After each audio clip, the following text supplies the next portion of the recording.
Pjesëmarrja e ulët e studentëve në edicionet e mëparshme të sondazhit kombëtar të studentëve ka nxitur këtë vit Agjencinë e Sigurimit të Cilësisë në Arsimin e Lartë të intensifikojë përpjekjet për ndërgjegjësimin e tyre. Drejtoresha e Askalit, Xhiliola Bixheku, është shprehur se për të rritur pjesëmarrjen, këtë vit janë ndërmarrë hapa konkret si nisja më e hershme e procesit dhe zhvillimi i takimeve konsultuese me studentët në disa universitete të vendit. Për këtë motiv kemi filluar edhe takimet më herët se vitet e tjera, gjithashtu kemi përfshirë edhe më shumë këshilla studentare, të cilat mendojmë që do jenë ata që do përçojnë zërin nga njëri student tek tjetri ose nga një focus group te tjetri.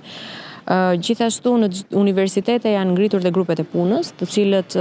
shpresojmë që do bëjnë një punë shumë të mirë këtë vit, duke sensibilizuar gjithë studentët për të marrë pjesë dhe për të bërë që zëri të tyre të dëgjohet. Ajo i bën thirrje studentëve që të shfrytëzojnë këtë mundësi për të shprehur mendimet dhe përvojat e tyre lidhur me arsimin e lartë, duke e konsideruar sondazhin si një mekanizëm real për të dëgjuar zërin e studentëve dhe për të sjellë përmirësime konkrete në sistemin universitar. Të japin mendimin e tyre,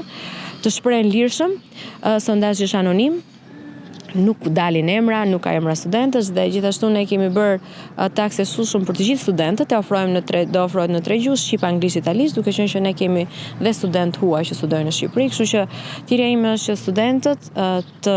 marrin pjesë sa më shumë dhe zëri i tyre të dëgjohet. Sondazhi kombëtar i studentëve 2025 do të zhvillohet nga data 21 prill deri më 23 maj dhe përfshirja e gjerë e studentëve është thelbësore për të ndikuar në zhvillimet e ardhshme akademike në vend.